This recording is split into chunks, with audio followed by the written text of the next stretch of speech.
Okey anak-anak, kita ulang kaji sikit tentang translasi. Okey, translasi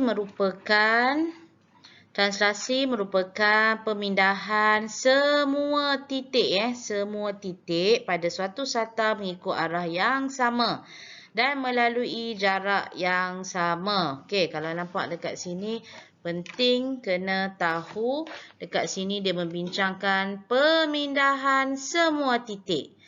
Arah sama, jarak sama. Ada 3 keyword kat situ. Di bawah suatu translasi, objek dan imej mempunyai bentuk, saiz dan orientasi yang sama. Okey, translasi ni yang paling senang lah. Translasi boleh dihuraikan dengan menyatakan arah dan jarak pergerakan suatu vektor. Iaitu, translasi ni sama ada you bergerak ke kanan, kanan, kiri, atas, bawah. Okey. Sebelum kita nak buat kanan, kiri, atas, bawah, kita mesti tahu apa-apa berlaku, kita mesti buat kanan, kiri dulu. Iaitu kalau kanan dia positif, kalau kiri dia negatif. Dan barulah kita buat atas, bawah. Iaitu kalau atas positif, kalau bawah negatif. Okey. So, awak mesti tulis vektor translasi dalam bentuk yang macam ini. Okey, bentuk yang macam ni dalam kurungan ada atas, ada bawah. Di mana atas ini merujuk pergerakan kanan, kanan atau kiri. Dan bahagian bawah ini merujuk pergerakan atas atau bawah. Okey. Cara awak nak tulis vektor translasi mesti tulis sebegini. Dia macam pecahan tapi dia bukan pecahan. Kalau pecahan awak tulis macam ni. A per B. Ni salah. Jangan ada per. Okey, jangan ada per. Di mana dekat atas tu pergerakan kanan kiri. Okey, maksudnya bila pergerakan kanan kiri ni awak perasan pergerakan dekat paksi X. Kalau pergerakan atas bawah ni pergerakan dekat paksi Y. So itulah translasi. Mudah saja. Okey, jadi kita nak bincang latihan dalam buku modul. Okey, awak tengok muka surat 101. Okey, yang pertama tentukan sama ada setiap transformasi berikut translasi atau bukan. Berikan justifikasi. Okey, ini. Jawapan dia translasi. Betul lah. Tapi kenapa awak cakap dia translasi? So, awak kena cakap lah. Sebab apa? Sebab bentuk, saiz dan orientasi sama. Kena cakap macam tu ya. Okey, yang kedua, translasi ataupun tidak. Jawapan dia bukan translasi. Betul lah. Okey, tapi kenapa bukan translasi? Awak kena cakap lah. Bentuk tidak sama. Kena cakap sikit macam tu. Okey, soalan B pula, tentukan kedudukan titik P apabila dia bagi suatu penyataan lah. Okey, ni titik P awak dekat sini. So, dia kata bergerak 9 unit ke kanan. Ke kanan. Geraklah kanan 9. Lepas tu 5 ke atas. So, betul lah jawapan dia dekat sini. Yang kedua, bergerak 10 unit ke kanan. Okey, dan 4 unit ke bawah. So, betul lah jawapan dia dekat sini. Awak kira lah kotak. Satu kotak mewakili 1 unit. Okey. Okey, yang seterusnya. Masih lagi muka surat 101. Tentukan vektor translasi OP. So, tentukan vektor OP. Maksudnya awak tengok pergerakan dia lah. O pergi P. So, O nak pergi P. Contoh dekat sini. O nak pergi P. Dia akan bergerak ke kiri dulu. Okey, lepas tu dia bergerak ke atas. So, awak kena tahu dah. Kalau kiri, mestilah negatif. Kalau atas, mesti positif. Sebab tu awak nampak jawapan dia negatif 5, 3. Kenapa negatif 5? Sebab dia bergerak 5 kotak ke kiri. Kenapa 3? 3 ke atas. Okey, so kita tengok soalan ni OP. Okey, berapa dia bergerak ke kanan? 1, 2, 3, 4, 5. So, 5 dan dia bergerak ke atas 3. So, ada 5, ada 3. Tapi jawapan ni betul tak? Salah. Sebab cikgu kata vektor translasi tidak boleh ada per. So, jawapan dia begini. 5, 3. Bukan 5 per 3. Kalau bagi 5 per 3, memang salah. Memang tak ada markah kesian. Memang salah. Sebab ini bukan pecahan. Ini adalah vektor translasi. Okay. So, kalau awak nampak kat sini, OP pun nampaknya dia mesti nak bergerak. Okay. Awak kena ingat mesti kanan kiri dulu baru atas bawah. Cikgu, saya nak bergerak bawah dululah. Saya nak gerak bawah dululah cikgu. Lepas tu saya pergi kanan. Tak boleh. Salah. Ni salah. Okay, dia mesti gerak kanan and then baru bawah. So, kanan dia 5, bawah dia 3. Okay, jadi 5 negatif 3. Tak ada per. Ada per ni salah. Ada per ni memang salah. Memang salah. Jawapan dia 5 negatif 3. Ni salah. Okay, samalah soalan 3. Awak nak bergerak O pergi P, bermakna awak kena gerak ke kiri dan ke bawah. So, dua-dua negatif. Jawapan kawan awak ni betul lah. Tapi dia letak per. Jadi, semua habis salah. Okey, untuk muka surat 101. Okey, P prime ialah imej bagi P di bawah suatu translasi. Nyatakan translasi. Nyatakan translasi. Okey, P prime dengan P. So, kalau awak tengok kat sini, ini awak punya P. So, kalau ini P, maksudnya objek awak. Dan ini P prime, maksudnya ini imej awak. So, awak akan bergerak objek ke imej. Okey, sebab tu awak nampak dia bergerak ke kiri dan ke bawah. So, negatif-negatif. Okey, so kalau soalan ni awak nampak daripada P nak pergi P prime, awak nampak dekat sini awak hanya bergerak ke kanan. Tak ada atas, tak ada bawah. Jadi, awak kira lah berapa kotak awak bergerak ke kanan. Okey, 13 kotak. Buat macam ni. Ada tak awak gerak atas bawah? Tak ada. Sifar. Macam ni. Okey, macam ni. Ni pun salah ni. Kenapa salah? Sebab letak per. Okey, so kalau awak tengok P dengan P prime. Awak tak perlulah nak check semua titik. Awak pilih je titik mana yang awak nak. Contoh dekat sini kawan awak pilih titik ini dengan titik ini. Kalau awak nampak dia turun ke bawah je. Tak ada pun kanan, tak ada kiri. Bermakna bila tak ada kanan, tak ada kiri, atas kosong. Okey, atas sifar. Okey, sebab dia turun ke bawah jadi negatif. Berapa dia turun ke bawah? 6. So, negatif 6. Macam tu. Okay, so untuk yang ni pun samalah. Pilih mana bucu. Pastikan bucu itu sepadan. Jadi kalau cikgu pilih bucu dekat sini. Ni bucu yang cikgu pilih. So sepadan dia di sini. Jadi cikgu akan gerak ke kanan dan ke bawah. Okay, ke kanan berapa? 8. Ke bawah berapa? 4. Kenapa ada negatif? Sebab dia ke bawah. Okay, ni pun salah ni. Tak boleh ada per. Salah. Okey, yang seterusnya lukis imej. Bila dia kata lukis, awak mesti pakai pensel dan pembaris. Pensel dan pembaris.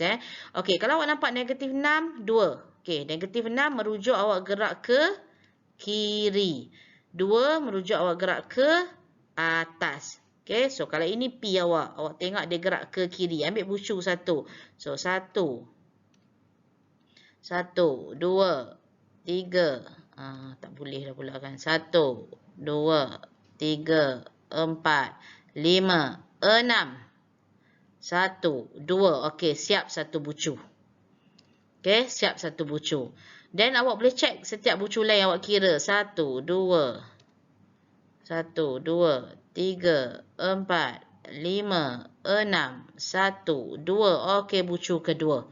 Okey, dan seterusnya. So, betul lah jawapan dia dekat sini. Kat sini pastikan pakai pembaris. Okey, so samalah yang ini juga. 3 maksud dia bergerak ke kanan.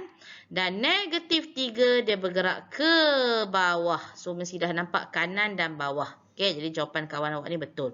Okey, kurang sikit apa tahu. Bila awak lukis imej, pastikan awak label P prime. Okey, labelkan prime. Kalau dia bagi Q, Q prime lah. Kalau dia bagi A, A prime lah. Okey, jangan lupa label Okey, seterusnya muka surat 102. Okey, Q ialah imej bagi suatu objek di bawah translasi yang diberikan. Bulatkan objek bagi Q. So, Q ialah imej bagi suatu objek di bawah translasi yang diberikan.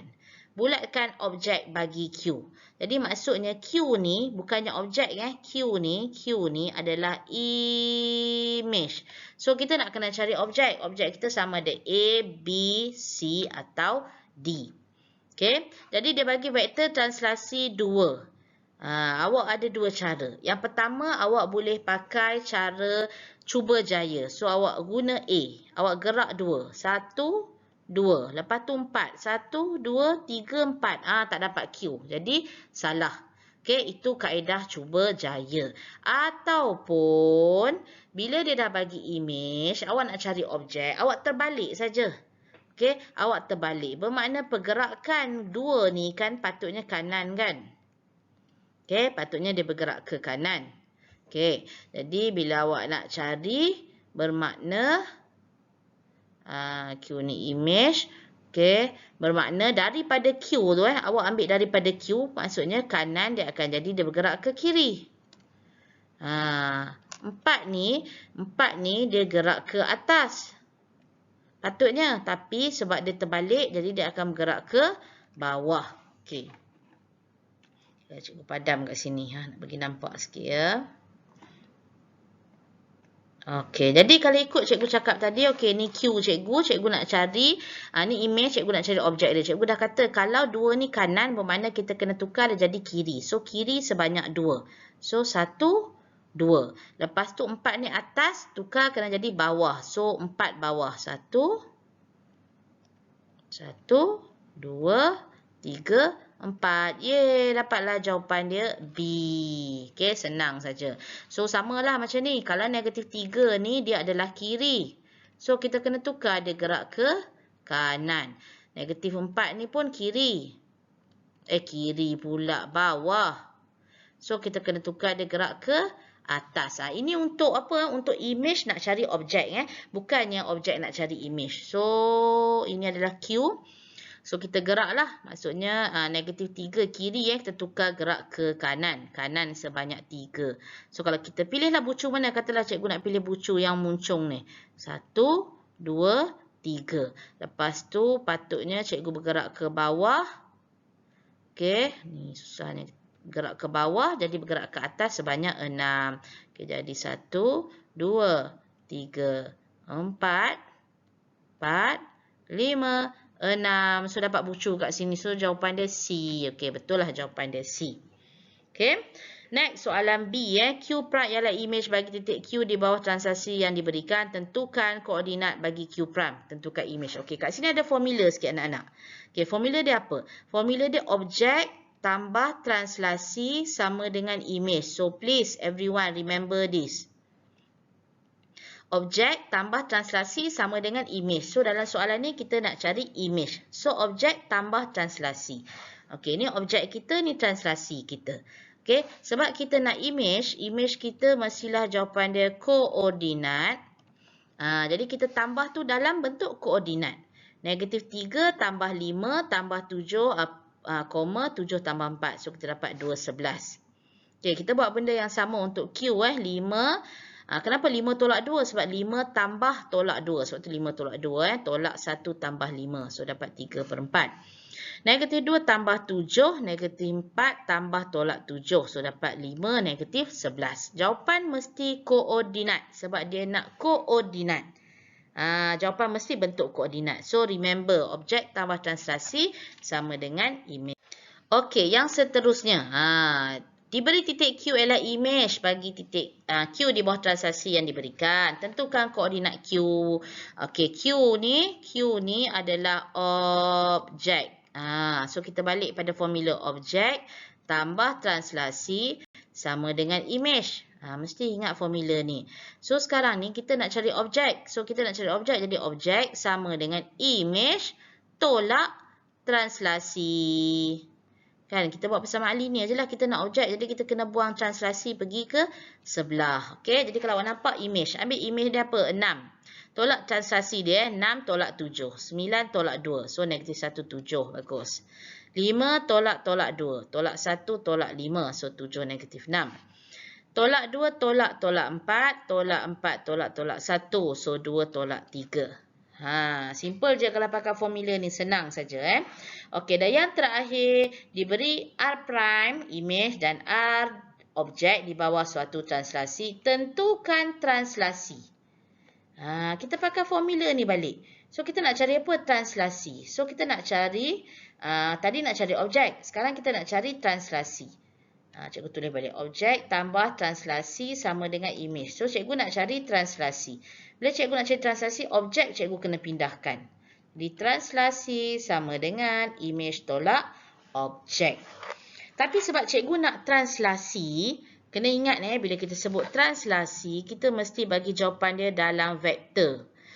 Bukan koordinat. So, bila vektor maksudnya atas, bawah. Jadi macam kawan awak ni, bila dia buat macam ni, 2 tolak 3, 9 tolak 7 ni jalan kerja dia, tak ada masalah. Yang penting dia mesti tulis balik dalam vektor, bukan dalam koordinat. Itu yang cikgu nak cakap. Okey, boleh buat macam ni. Ataupun, dia terus nak tukar dalam bentuk vektor, iaitu macam ni. Dia buat macam ni terus. Tolak 3, 4. Tadi tambah ke tolak? Tolak kan? Tolak 5, 6. Okey, so tolak 3, tolak 5, tolak 8, 4 tolak 6, tolak 2. Dia masih dapat jawapan yang sama. Mesti dalam vektor. Okey, jawapan ni betul lah. Dan yang terakhir ni pun betul lah. 4 tolak 1, 5, tolak 2, tolak 3, tolak 5. Okey, 5 negatif 5. Okey, kalau ada masalah apa-apa lagi, nanti boleh tanya cikgu. Okey.